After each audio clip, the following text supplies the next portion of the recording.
Bonjour à toutes et à tous, c'est Amphinobi 94, on se retrouve en ce mercredi 9 janvier 2019 pour tout simplement parler de Jirachi. Vous connaissez la blague, un jour j'irai pisser, un jour j'irai chier. Voilà, bon, je l'ai fait vite fait, histoire un petit peu de temps de l'atmosphère, parce que on est reparti pour l'école, mais bon, enfin, certains l'école, d'autres le boulot, enfin bref. La vie a repris son cours et du coup, il faut bien un petit peu se détendre de temps en temps. Jirachi, donc tout comme les deux compères qu'on a vus les 2 jours d'avant, hein, les 2 jours précédents, enfin les 2 jours, oui, précédents, il a des bases statistiques de centre partout, comme Mew et Celebi, comme je viens de le dire. Les statistiques correctes et équilibrées, le talent sérénité couplé d'un bon move pool en tant offensif que de support, type acier, toujours appréciable en overuse. Alors sérénité, c'est super sur lui.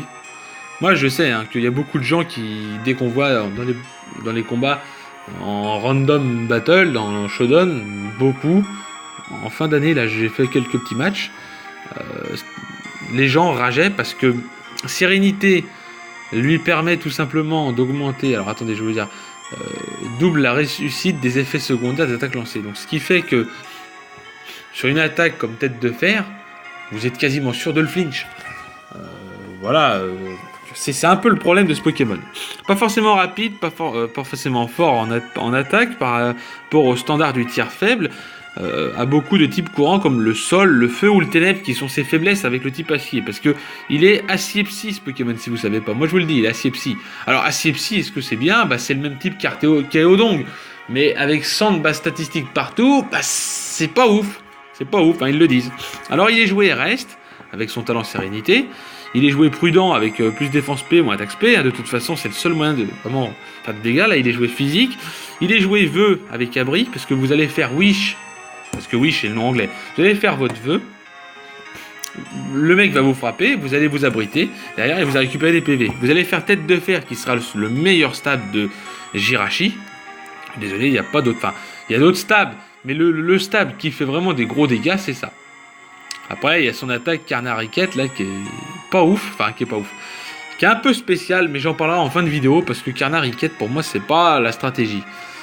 Bah non, bah tant qu'on y est, Carnariquette, qu'est-ce que ça fait? C'est son attaque signature. Hein. Alors, quand on parle d'attaque signature, toujours on se dit, oh, c'est super et tout. Mais non, parce que 2 tours après le lancement de Carnariquette, l'adversaire subira des dégâts.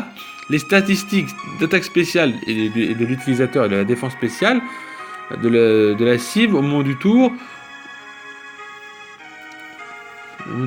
Carnariquette finit par frapper seront utilisés dans les calculs de dégâts. Ah oui, c'est selon l'attaque spéciale et la défense spéciale. Même si Carnariquette est de type acier, les faiblesses résistantes immunisées sont ignorées par les capacités de Carnariquette. Elle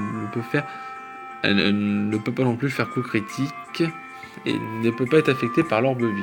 Voilà, pour résumer, Carnariquette, c'est l'attaque signature, c'est un petit peu une sorte de pression, si vous voulez. Mais bon, pression, c'est beaucoup mieux que Carnariquette. Parce que Carnariquette, bah, comme on peut le voir, déjà d'une, ça peut pas avoir de coup critique, ça peut pas être boosté par l'orbe vie, enfin bon, vous vous doutez que c'est pas ouf. D'ailleurs, c'est pour cette raison que j'en ai pas parlé, et c'est pour ça que dans les 7 stratégiques, ils en parlent pas. Mais étant plus jeune, Carnariquette, quand je les voyais avec les gens, je disais, oh, c'est trop stylé, c'est tout ça. Voilà. Il peut aussi être joué Psycho de Boule, et Psycho de Boule peut aussi flinch, mais Tête de Fer flinchera beaucoup mieux ses adversaires. Et demi-tour pour switch un adversaire de type feu ou sol. Jouer plaquage ou les pièges de roc à la place de demi-tour. On peut aussi jouer ça, hein, ça peut être très bien. Très bon en stall ou semi-stall, car meilleur moyen de contrer des Pokémon très dangereux autrement que Curem Noir ou Tocopillon éventuellement capable de poser les pièges de roc. Pivot passif pour les offenses. Magerna avec la veste de combat sera plus utile la plupart du temps, même sans pouvoir se soigner. Voilà. Il est pas très très fort. Et il peut être joué mouchoir choix, donc mouchoir choix, vous savez, ça augmente la vitesse, donc il aura plus de vitesse à peu près, par rapport à Pokémon. Donc il est joué jovial, donc 252 d'attaque SP, 252 attaque, 252 vitesse, 4 en défense. Il est joué tête de fer, qui est son meilleur stab, hein, de toute façon. Demi-tour, point de feu et vœu soin. Voilà. En résumé, point de feu et demi-tour sont très bien, parce qu'avec sérénité permettra plus facilement de brûler, tête demi-tour, ça n'a pas d'effet secondaire de ce que je sache. Ça rentre juste dans la Pokéball et tête de fer pourra flinch plus facilement. Avec un scarf, dites-vous que scarf tête de fer, vous allez quasiment toujours flinch. L'adversaire il va rager, mais c'est normal, hein, parce que ça m'est déjà arrivé.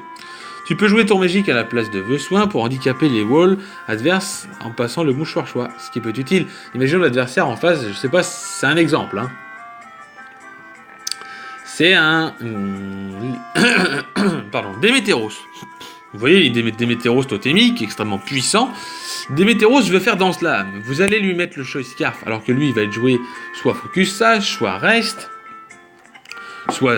bon, après, si c'est Z-move, vous pourrez pas l'enlever, mais s'il est joué comme ça, bah, du coup, voilà. Après, les Z-move aussi sont très utiles en stratégie, parce que quand vous allez vous faire vers votre échange, enfin, trick, là... vous voyez votre... oui, c'est... tour magique, donc qui est trick. Et bah ça fonctionnera pas sur un Pokémon qui a la Z-move. Donc après d'un côté, ça, si vous faites ça sur un Pokémon qui arrive, et là vous allez dire ah, soit c'est une méga, et tu peux pas lui enlever, ou soit c'est un Z-move. Donc voilà. Si c'est après un Pokémon méga, vous les connaissez, hein, je les ai déjà dit en stratégie, donc vous pourrez savoir si c'est bon, si c'est une méga ou si c'est un Z-move. Parce que la plupart du temps, ça fonctionnera. Ou après, si jamais il a utilisé son objet, bah, ça fonctionnera pas. Mais bon, là, vous aurez vu dans le combat. L'avantage, bonne vitesse, capable de gagner le momentum avec demi-tour et aider ses alliés avec vœux soin. Attention, un peu faible pour faire de réels dégâts, dépend trop de sa 4ème attaque. C'est ça. Les partenaires de Jirachi. Jirachi est son meilleur dans le stall avec les teams partenaires comme Téléfix, Le Vénard ou Elector, capable d'empêcher l'adversaire de poser des entries hasard sur le terrain qui profitent de ses vœux. Pour les 7 joués dans les équipes les plus offensives, des Pokémon capables de switcher sur des attaques ténèbres, sol ou feu, comme Prédastérie, Démétéros totémique ou Tokotoro, qui sont de bons partenaires, capables de former un corps Volturn, donc oui voilà, un corps Volturn possédant l'attaque change éclair, comme Tokorico ou Magnézone, également une grande aide de Jirachi.